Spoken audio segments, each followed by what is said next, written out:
Hey guys, welcome back, it's Ripe again. In today's video, a terrible homeowner association neighbor complained about my fence despite me not violating any HOA bylaws. They ended up bulldozing my fence and destroying private property. Here is what happened, let's dive right into the video. The first one starts like this. I spent years having issues with my HOA, and one of the people on the board, being my neighbor, actually made the entire thing worse. She was a pest, and the main reason the HOA knew I was doing minor things and trying to fine me for it. This woman had nothing better to do with her life than watch her neighbors and cause problems for them. I noticed that in the time I was living next door to her, she had several boyfriends, so my guess is that her crappy personality extends to all aspects of her life. Due to having fines from them before, I was on the HOA radar in a sense, and I had to be careful when I wanted to make any changes to my home or yard. I truly felt they were more of a detriment to the community than a helpful thing. Like with all the money they took from us, I never saw a single improvement being made that came from them and the money we put in. To me, it felt like extra taxes, and with state and federal taxes, I did not need an additional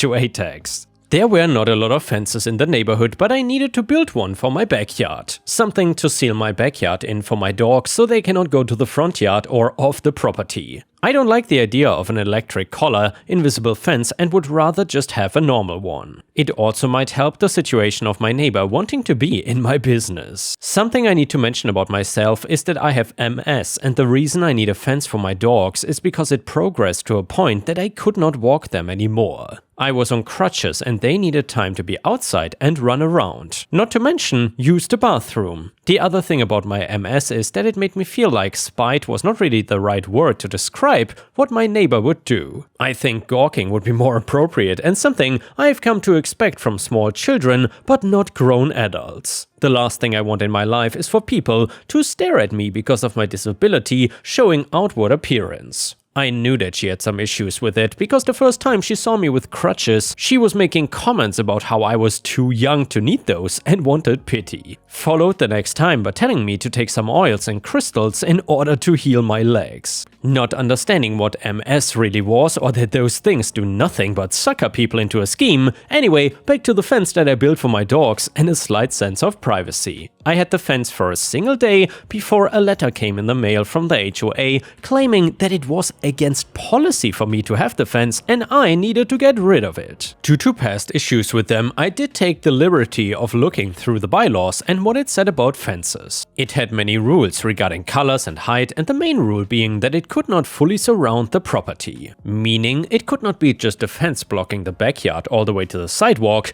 However, nothing I did with my fence broke the rules in their little booklet. I painted my fence white, which was an approved color, and I made sure it was actually much shorter than the maximum just for the reason of them not being able to throw a fit. I contacted them back and had to fill out a form claiming why I thought the fine they gave me was a mistake. It was not actually just a fine, but a notice to remove the fence, or furthermore, intense action would be taken against me.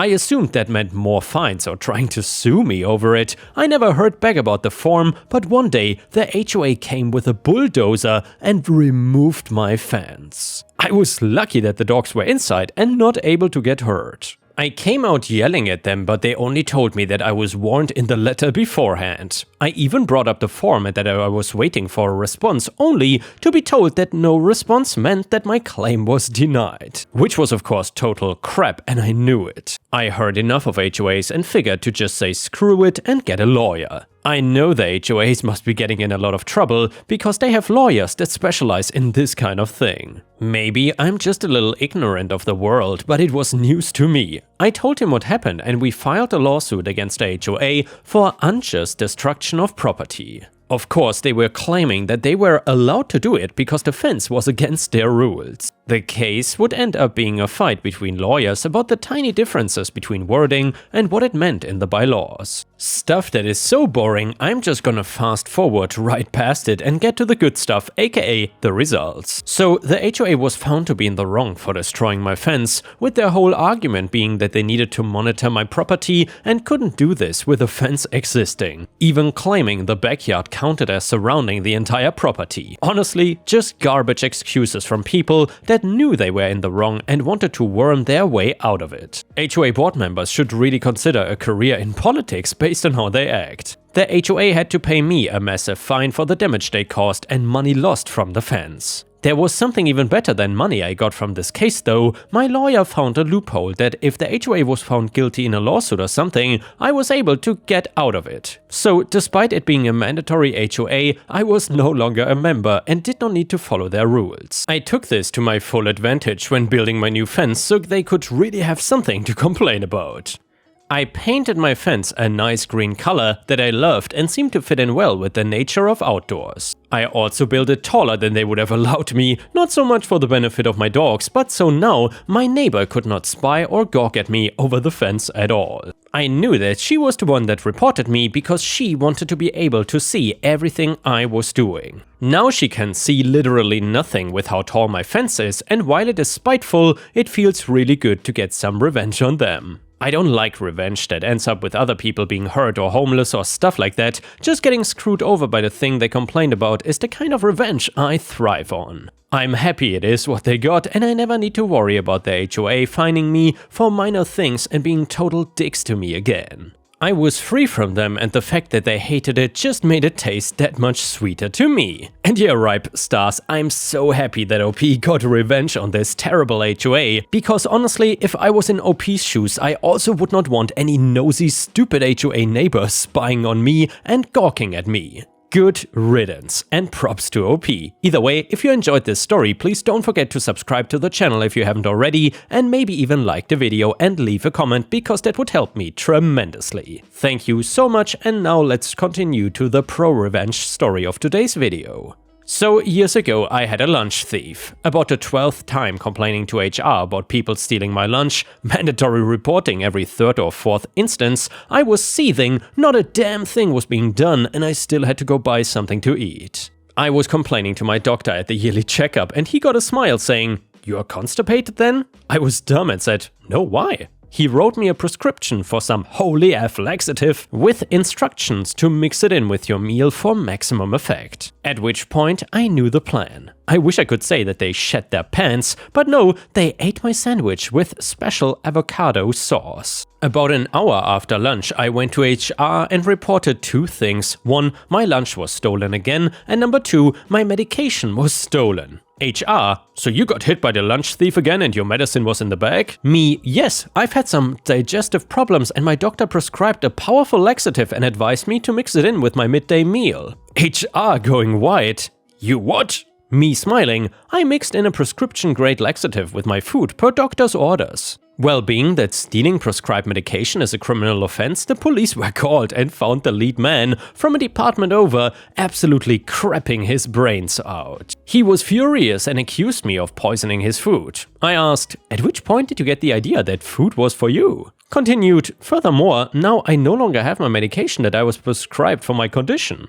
It was about this time that he knew he effed up and shut his mouth until he got a lawyer, or so I am told. It's a small town. One of my buddies from high school took his position, I can make and eat my hoagies, and I have no clue where the lunch thief went after his fines and community service. And wow, ripe stars, I am speechless. Indeed, the lunch thief in this story absolutely got what he deserved. Honestly, I don't even get the point of stealing other people's food. Are you really that hungry, or do you do it like for other reasons? I really don't get it. Anyway, the next one is a malicious compliance story. So a lot of lawyers are making the news with their bad decisions, which reminded me of a story I hope you enjoy. I had an appearance for a pre-trial hearing in a small town court. This hearing went okay for my client. The other attorney, opposing counsel or OC, did not react strongly, positively or negatively, which made sense, because the decision was basically a 60-40 split of what we were disputing. Neither of us was a big winner or loser.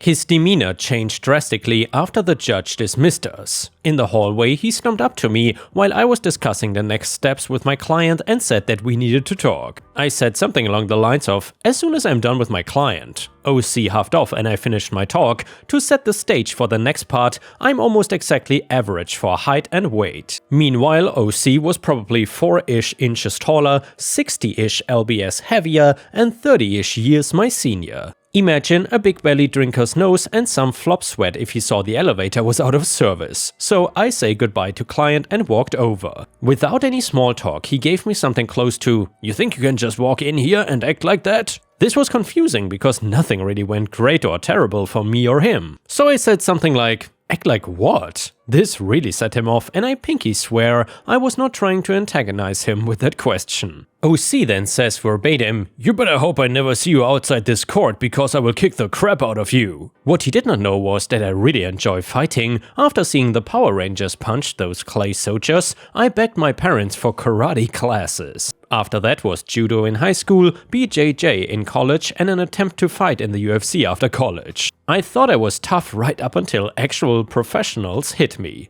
Then I thought, wow, I'm actually a huge coward, and went for a graduate degree. So I told OC, "Sounds good. We need to sign some forms first though. Here's my availability. Let's find a time and meet at this gym. Do you want boxing or grappling gloves?" I thought for sure he would make up an excuse, but he agreed. So we set up a time and everything, and the small town court gossip mill did its thing, and a couple of court staff showed up to watch the fight. In an anticlimactic turn of events, OC was a no-call, no-show, and the next time OC and I appeared before the judge, who did not show up to watch the fight, the judge made a snarky comment like, "Is this really worth fighting over?" And OC did not have anything to say to that. And the next one is an Am I the A-hole story, and of course it has a full update and conclusion, so please watch until the end to see everything. So I, 42 female, have a successful career and inherited a decent amount of money from my late husband. I'm nowhere close to being a millionaire or something, but it's enough so that as long as I'm smart with the money, to only work because I want to by the time I hit 45. That is including any college expenses my 2 children may have in the future, so long as they go to a state college. Family knows that I have money, and while I don't mind giving a couple $100 here and there, because I know I most likely won't get it back, I draw the line at anything above $400. They know this, but that still does not stop them from trying, and I've always stayed firm on this. Well, once the pandemic, my brother-in-law, 35 male, lost his job, and my sister's, 37 female, job have reduced her hours until further notice. 2 weeks ago, I got a call from my mom asking if I could come over. I had no problem with this and swung by the next day and found my sister already there, and I could tell she had been crying. Based on the title, you all know where this is going. So with me, her, and both our parents there, my sister informed me that even though her job was expected to go back to regular work hours in early 2021, there was a rumor that they would also be downsizing. She wasn't sure if her job would be secure, and brother-in-law still has not found any luck in getting a new job yet. I knew what they wanted and tried to play dumb at first and offered to help find brother-in-law and my sister's jobs. My sister said that was very generous of me and she would take the offer, but in the meantime what they really needed was a loan. My sister asked for at least $40,000 to help with paying off their credit card, managing the mortgage, make payments towards their student loans again, and still have some money left over in case the worst happened. I was quick to tell them that they were asking a lot from me, that while I did have some money, I just didn't have $40,000 laying around to give out on a whim. I told them that I would have to check my finances and think about it. After 2 days, I started getting inquiring texts from my parents and sister and told them that I was busy this week and that I would let them know over the weekend.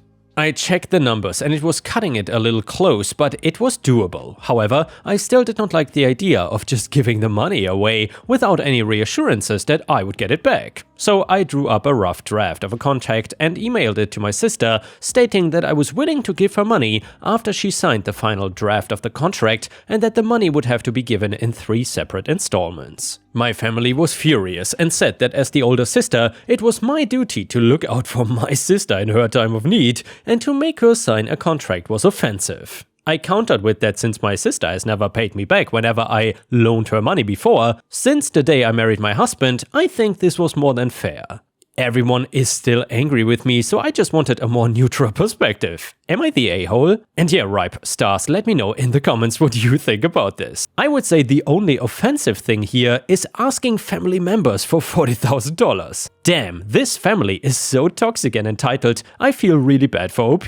Anyway, some people on Reddit said, not the a-hole, $40,000? Is she kidding? Sounds like she needs to downsize her life. Also, you are really smart by getting that in writing, because otherwise I don't think you were ever gonna see a cent of that money. In fact, you still might not, because she probably doesn't expect you to sue her for it. Comment number 2, not the a-hole, your money is yours to use as you see fit, and for an amount that size, I fully agree with your decision to make it legal. I would remind them that while you have money, the pandemic can affect everyone, and you, as far as I know, don't have a partner bringing in second income anymore. Also, the objection to the legal form is a huge red flag that you're never gonna see that money again. I would ask them why asking sister to sign a contract is offensive, but asking a sibling for 40k is not offensive. Update edit, wow, stepped away for a couple seconds and I wanted to say thanks for the support. Also, I keep seeing a few of the same questions pop up, so I'm gonna clarify and mention a couple of things. So, my sister and her husband cannot get a loan from the bank, or at least not much, because their credit is not the best right now. To my sister and brother-in-law's credit, they did have some savings, but are burning through it since my brother-in-law is currently out of work and my sister does not work enough hours right now.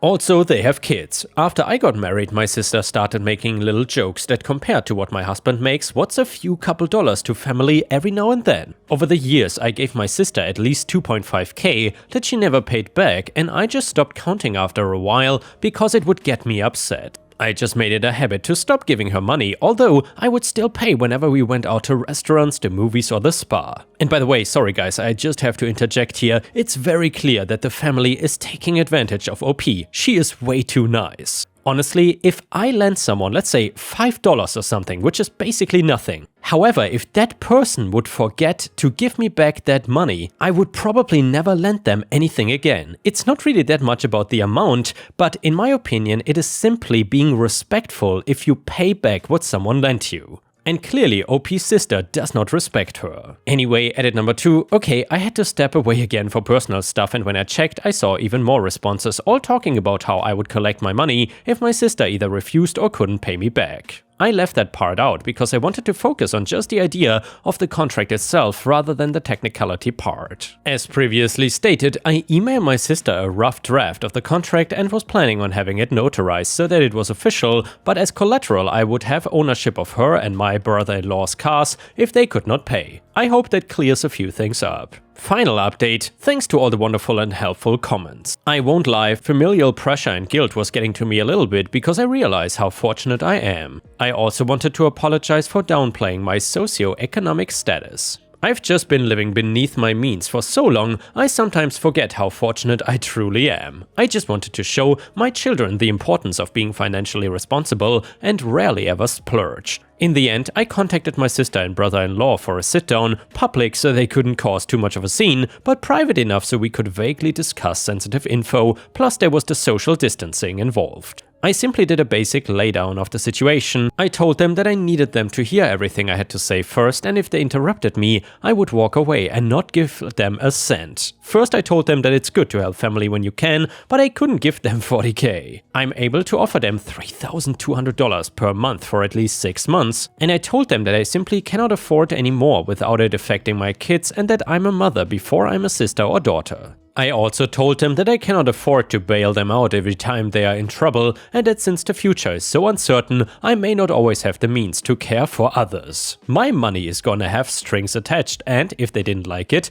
they could go somewhere else. I made it clear that I was not doing this to be mean or controlling, but I wanna help my sister help herself. The rules were, number 1, the money would be deposited in a new joint bank account with one authorized signer. B, my sister and brother-in-law were gonna meet with a financial advisor, which I would pay for. C, since neither of them are working, it doesn't make sense to have 2 cars, so I expect them to sell one of them, and then our parents can let my sister or brother-in-law use one of their cars when they need it. Before they can get the first payment, they'll be having their meeting with the financial advisor, and I'll be in the meeting just so I know they went. I made it very clear that this is the best that I could give them. They looked upset, but I told them that beggars cannot be choosers. They said they would think about it, and I knew that my sister was gonna cry to our parents, so I called them as soon as I got in the car and just told them everything. I said I'm not changing my mind, and if they feel that my sister needs more than what I'm offering, they are more than happy to downsize and sell their own home or take out money from their own retirement and SSI, since family helps family, right?